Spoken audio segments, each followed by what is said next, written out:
Hello friends, স্বপ্নার রান্নাবান্নার নতুন আরেকটি রেসিপিতে সবাইকে স্বাগতম। আজকে আমি খুব সহজভাবে রেশমি কাবাব তৈরি করে দেখাবো।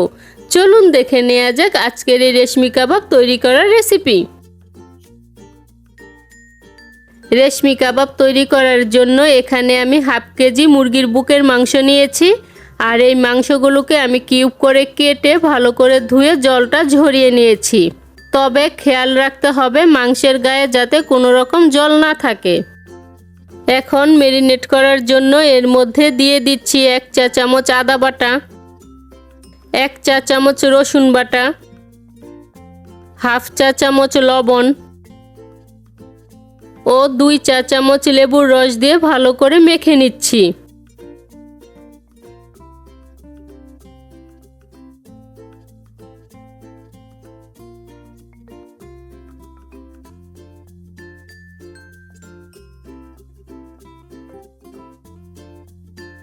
মাংসটা আমার ভালো করে মাখা হয়ে গিয়েছে। এখন এটাকে আমি এভাবেই 10 মিনিটের জন্য রেখে দিব। আর এটা ছিল আমার প্রথম ম্যারিনেট। এবার দ্বিতীয়বার ম্যারিনেট করার জন্য বাটিতে নিয়ে নিচ্ছি 3 টেবিল চামচ জল ঝরানো টক দই,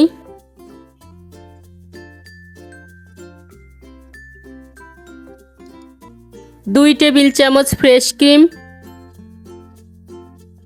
1 টেবিল চামচ কাঁচামরিচ পেস্ট, আধা চা চামচ সাদা গোলমরিচের গুঁড়ো, আধা চা চামচ এলাচ গুঁড়ো, আধা চা চামচ গরম মশলা, 1/3 চা চামচ জায়ফল।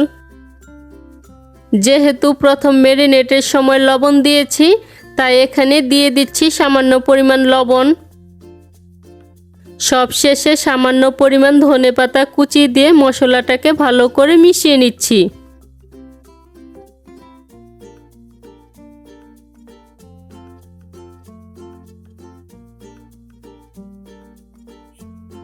মশলাটা আমি ভালো করে মিশিয়ে নিয়েছি।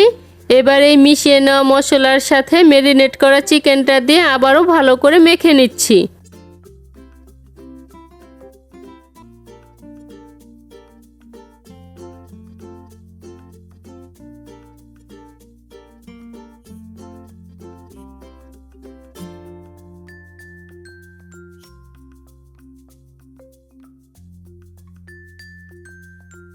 এখন এই ম্যারিনেট করা চিকেনটা ঢাকনা দিয়ে ঢেকে 2 থেকে 3 ঘন্টার জন্য নরমাল ফ্রিজে রেখে দিব।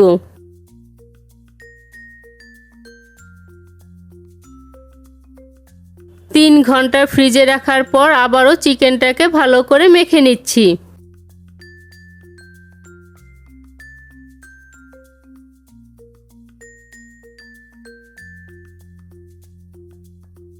কাবাবটা তৈরি করার জন্য এখানে আমি কিছু সাসলিকের কাঠি নিয়েছি। এবার এই কাঠির মধ্যে একটা একটা করে চিকেনের পিস গেঁথে নিচ্ছি।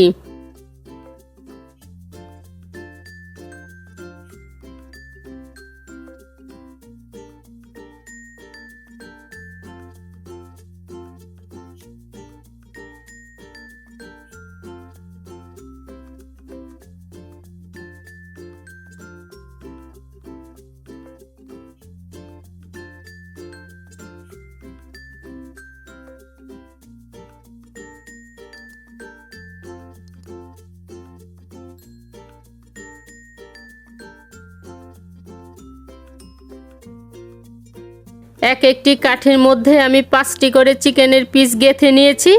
এভাবে আমি সবগুলো তৈরি করে নিচ্ছি।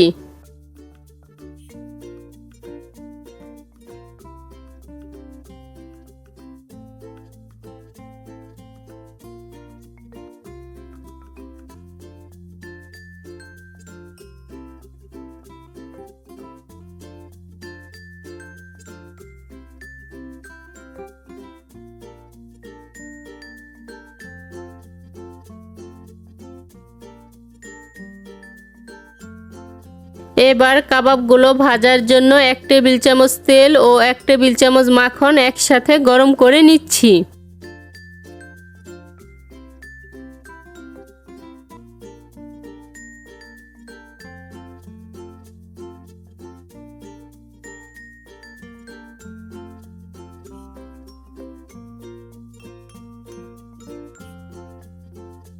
তেল ও মাখন গরম হয়ে যাওয়ার পর এবার এর মধ্যে চিকেনের স্টিকগুলো দিয়ে দিচ্ছি।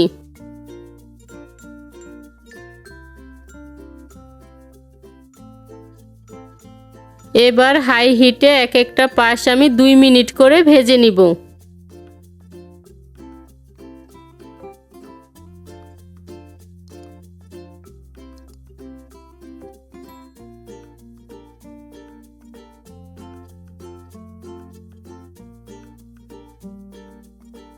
দুই মিনিট পর একটা পাশ ভাজা হয়ে গিয়েছে। এবার এটাকে আমি উল্টে দিচ্ছি।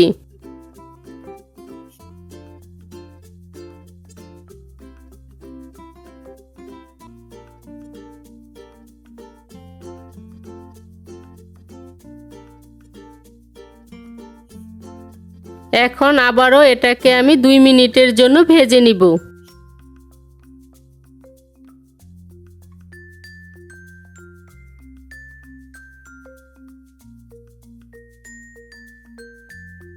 মোট 4 থেকে 5 মিনিট হাই হিটে ভেজে নেওয়ার পর এখন চুলার আঁচটা লোতে রেখে আরও প্রায় 7 থেকে 8 মিনিটের জন্য ভেজে নিব।